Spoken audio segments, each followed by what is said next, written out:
Here's the thing. There's a huge weight difference between conventional gas-powered trucks and SUVs versus electric ones. Electric ones are always heavier. Take the Ford F-150, for example. The traditional gasoline-powered F-150 has a curb weight roughly between 4,000 to 5,000 pounds, depending on the options you add. On the other hand, the electric version, which is the F-150 Lightning, has a curb weight of up to 6,500 pounds. That's 35% more than the gas-powered one. The reason why the Lightning is so heavy comes down to the battery. The battery alone weighs some 1,800 pounds. It's also roughly the size of 2 mattresses. You also have the weight of the electric motors to consider. To put that in perspective, the gas-powered version, say the 5-liter V8 engine, together with the 10-speed automatic transmission, weighs less than 700 pounds. Even if you had a full tank of gas, that's just an additional 150 pounds. If you're wondering what's the biggest battery capacity, well, look at the market today. Right now, the largest is the 2023 GMC Hummer EV pickup. I'm talking about 212.7 kilowatt-hour battery. Then there's a Tesla Roadster with a 200 kilowatt-hour battery. And it's the Rivian R1T truck with a 170 kilowatt-hour battery. But of course, none of these comes close to the capacity of the battery pack inside the Tesla semi-truck. Tesla released a 95-second video of the semi doing a 500-mile drive. You can actually see the driver's speed. For 85% of the video, the driver is under 60 miles an hour. And for only 15% of the time, he drove over or above 60 miles an hour. Thing is, it's very common for trucking companies to set the governed speed of their trucks between 60 and 65 miles an hour. Reason is fuel economy. Anyway, if you calculate it, the energy required to drive a full load for 500 miles at a speed of 60 miles an hour is 800 kilowatt hours. And that's just the minimum amount.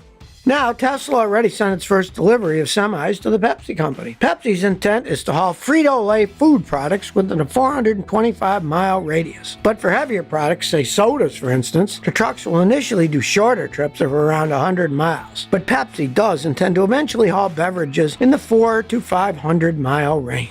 The battery pack for the semi is positioned under the cabin floor. Just imagine the weight of this behemoth battery. There's no public information released by Tesla about this, but we can try to make a reasonable estimate. For example, let's take the battery of the Tesla Model S as a reference point. The complete battery pack weighs 1,200 pounds, or 544 kilograms, and its capacity is 100 kilowatt hours. Right now, the Tesla semi-truck is expected to have a battery capacity of about 900 kilowatt hours, which, by the way, is enough juice to power at least 10 Tesla Model X's. All of this is to say that the semi-truck battery pack will weigh nearly 11,000 pounds. I'm talking about the weight of an average African forest elephant. It's like placing the elephant in the semi. So what does this mean? Tesla Semi is a Class 8 truck. This class has a gross vehicle weight rating between 33,000 to 80,000 pounds. I'm talking about the max loaded weight, which includes the vehicle, chassis, body, engine, fluids, etc., driver, passenger, and cargo.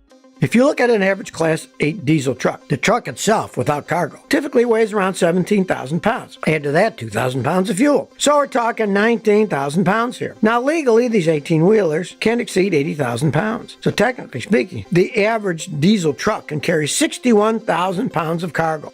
So how much cargo can the Tesla Semi carry? Right now, it's believed to be able to carry a total cargo weight of 44,000 pounds. That's 27% less cargo weight than a traditional diesel truck.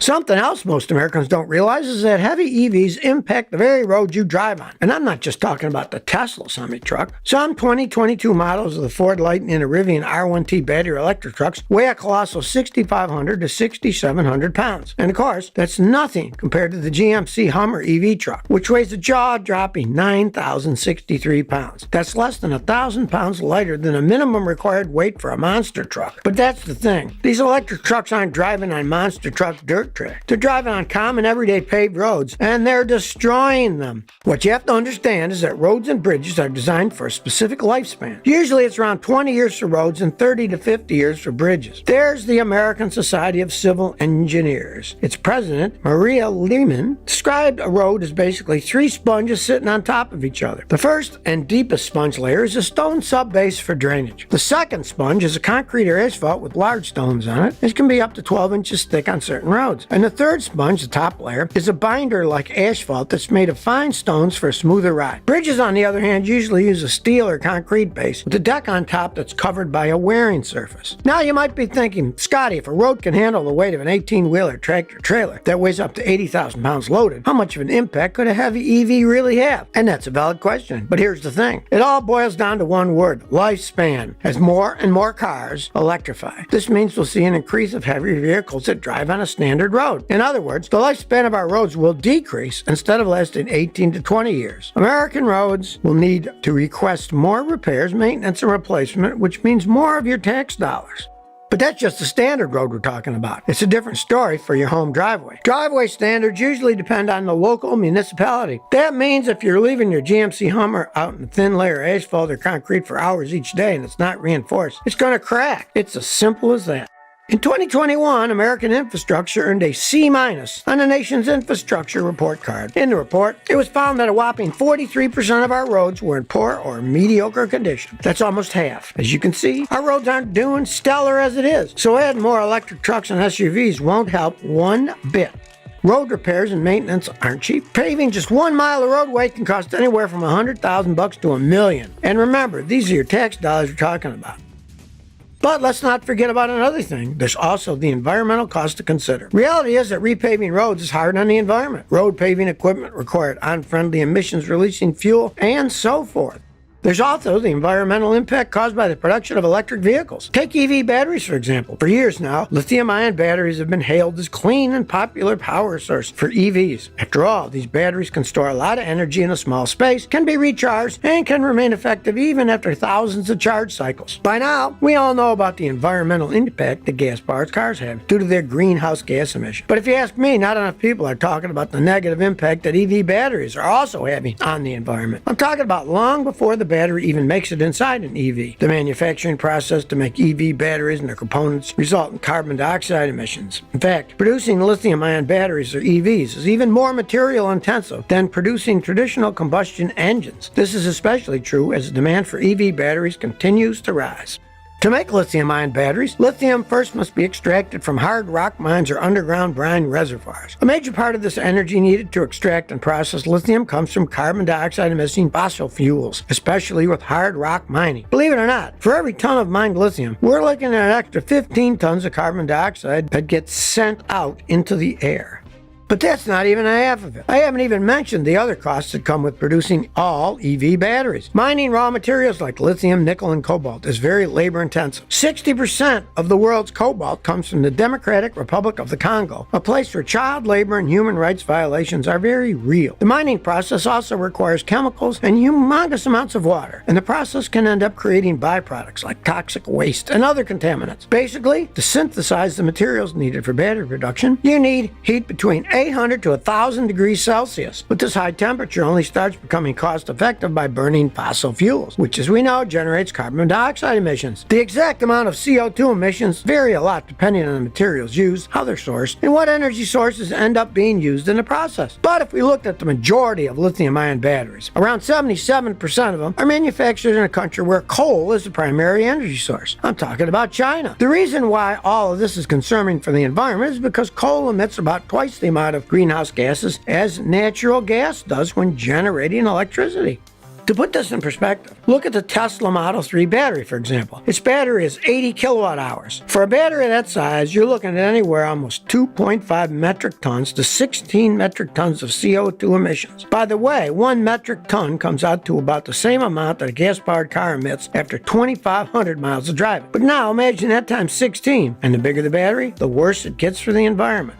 So no, EV batteries are not carbon neutral. Of course, if an EV were to run on other energy sources like hydropower, solar, or wind, it'd be a lot cleaner and help with grid stabilization. But we're not there yet. In 2022, over 750,000 new EVs are sold here in the United States. Yet, despite the growth of EV demand, at least 30 to 34% of Americans won't ever buy an EV. It's not directly because of range anxiety, and it's not necessarily because they don't have money. Right now, some 30 to 35% 34% of Americans rent an apartment. The average age of an American home renter is 39 years old. And almost a third of renters here in the U.S. are younger than 35. The average income of a renter is $42,500 a year. But when it comes to credit score ratings, renters typically have a fair credit score rating, whereas homeowners tend to have an excellent credit score. Another thing that apartment renters have in common is their car. Logic can tell you why most apartment renters have a traditional combustion engine car or standard hybrid car that does not need recharging. Rarely will you see an apartment renter own a full battery electric car. Reason is, most apartment complexes have limited parking stalls as it is. So you'd really think they're going to invest in EV charging ports? So it's actually a huge inconvenience for an apartment renter to get a battery electric car. That's why the thought of getting an EV is nowhere near their radar. The only option for an apartment renter who really wants a BEV is to use a public charging station. Maybe he has one near his place of work, for example. But what will he do if the one charging station he's counting on is busy, or worse yet, broken? This might sound like a nightmarish worst-case scenario, but believe it or not, this has happened to multiple EV owners. Talk about limiting your already limited options. This is yet another reason why buying an EV isn't all that appealing to an apartment renter.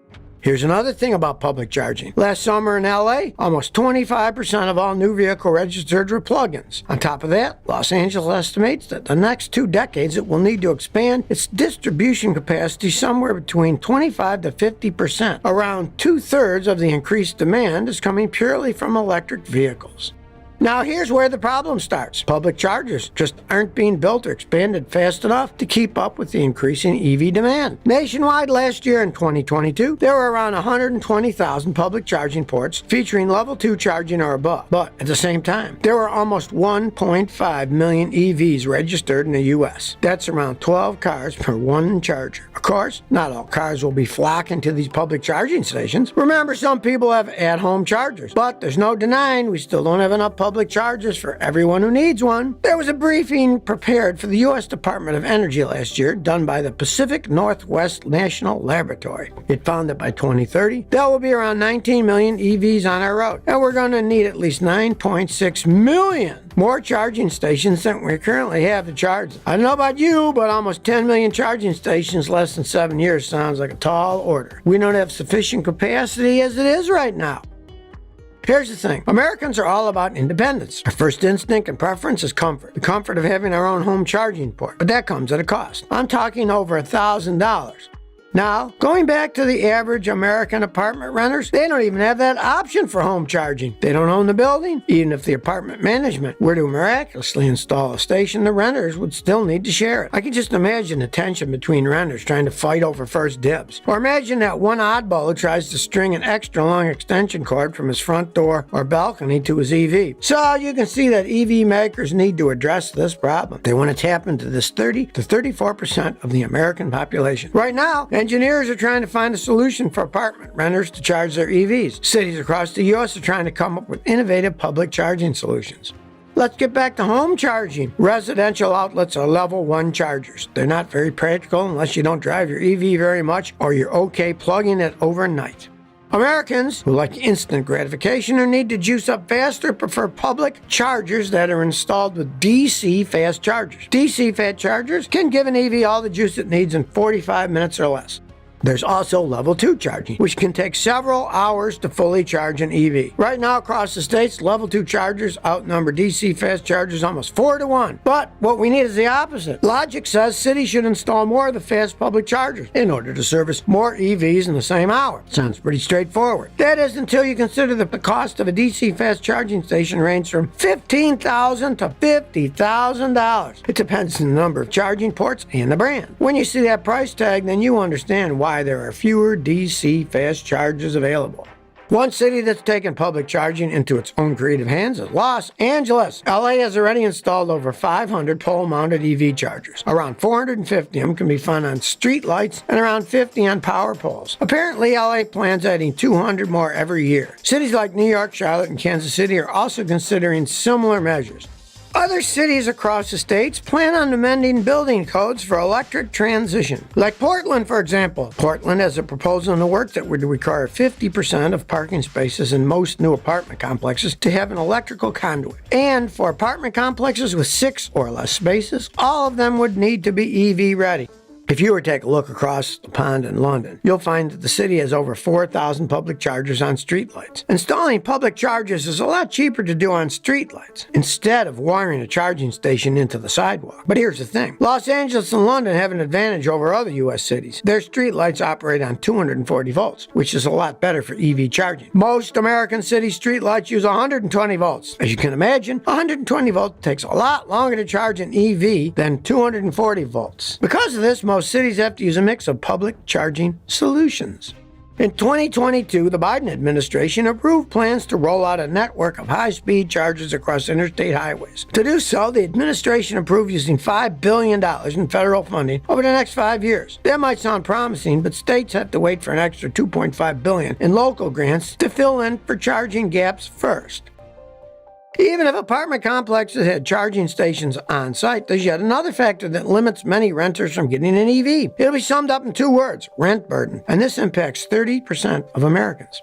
According to the Department of Housing and Urban Development, a rent-burdened family is one that spends more than 30% of their household income on housing costs alone. Many rent-burdened families have difficulty in affording other necessities like food, clothing, transportation, and medical care. Sad thing is, this 30% is the highest we've seen to date. Put that in perspective, last year, some 28.5% of Americans were rent burdened. Compared that to when the housing department first started tracking back in 1999, it was only 22.5% of Americans who were rent burdened back then. So you can see it's been rising. The rent-to-income ratio is calculated by comparing the national median household income, which was $71,720 last year, with the average monthly rent, which was $1,794. Year after year, this percentage has been growing, and it doesn't show signs of stopping anytime soon. Analysts say the U.S. has actually been moving in this upward direction for decades. Since the 1970s, rent has been raising a lot faster than income in general. And when it comes to lower-income households, high rent costs have been the norm for a long time. The pandemic only made this problem worse. If you think back to 2020 and 2021, you might remember how many big cities began offering COVID rent discounts. Low-income families were flocking to areas like New York, Jersey, and Boston because it's now affordable. But then COVID restrictions got better and rents got worse. The places saw the biggest declines in rent costs 2 years ago are now seeing the biggest increases in rent. Just look at New York City, for example. In New York, the rent-to-income ratio in 2022 was a jaw-dropping 68.5%. Miami came in second as 41.6%, then Fort Lauderdale at 36.7%, and Los Angeles at 35.6%. U.S. rent prices have been soaring the past 4 years. Demand for apartments soared during the pandemic because people wanted to work remotely and wanted to relocate. This caused a hike in rent prices. The pandemic also changed the multifamily market in many ways. Families wanted bigger apartments outside the city because more people were working from home. This was a huge shift from before, when the previous trend was a decrease in apartment unit size. And today, there's another phenomenon happening in the rental market. We're seeing a construction boom for rentals. New apartment construction is reaching an historic peak, and multifamily construction is at a 50-year high. Around 1.1 million apartments are currently under construction. Last time the apartment completions passed the 400,000 unit mark was back in 1972. Many anticipate that the increase in supply may give renters some relief and an upper hand. Some economists project that the U.S. rent prices may decrease modestly this year. But here's the truth and real story. The fact is, much of the new apartment construction is happening in a few metro areas. In fact, more than 40% will be concentrated in 10 high-growth metros like Austin, Nashville, Denver, Atlanta, and New York City. So most of America won't really see this surge in apartment inventory. And it's not just that. Many of these new apartment units will be luxury apartments, which isn't something all Americans can afford. So in reality, there will be a little relief and comfort for most U.S. renters. But let's talk about the rest of Americans. I'm talking about the 65 to 70% of Americans who own a house or condominium instead of renting. Now, some 80% of those owned homes have a carport or garage. Of the families who live in those, almost 70% of American households have either 2 or 3 cars. So think of that household for a moment. Let's assume the family has 1 EV and a home charger and the other 1 or 2 extra cars are traditional combustion engine ones. What do you think of the odds they'll exchange their second or third car for an EV and install yet another charger at home? Frankly, I'd say the chances are slim. Believe it or not, statistically speaking, the states with the most cars per household is Wyoming, followed by Idaho, Montana, and South Dakota. Interestingly, most of these states are among the coldest states in the U.S., and we all know that cold weather can be a big problem for battery electric cars. But now you tell me, do you rent an apartment or house? And what do you think is needed for apartment renters to adopt EVs? Please share by commenting below. If you like this video, please like, share, and subscribe. Thanks for your support.